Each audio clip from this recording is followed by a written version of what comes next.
ধরুন একদিন সকালে আপনি ঘুম থেকে উঠে শুনলেন আপনাকে অবৈধ অনুপ্রবেশকারী বলে ঘোষণা করা হয়েছে। এটাই হলো বিজেপির আসল পরিকল্পনা, যা তারা মতুয়া সম্প্রদায়ের জন্য সাজিয়ে রেখেছে।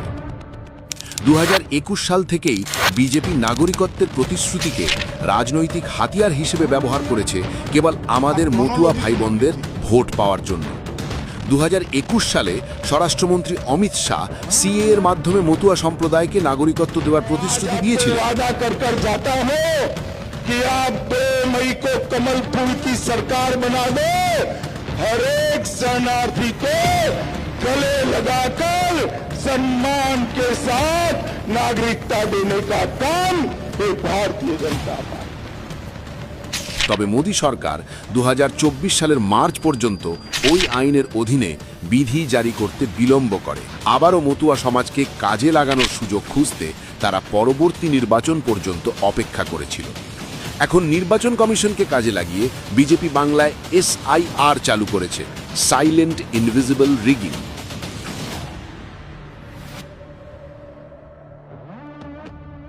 সহজ ভাষায় বললে পিছনের দরজা দিয়ে এনআরসি ঢোকানোর প্রচেষ্টা।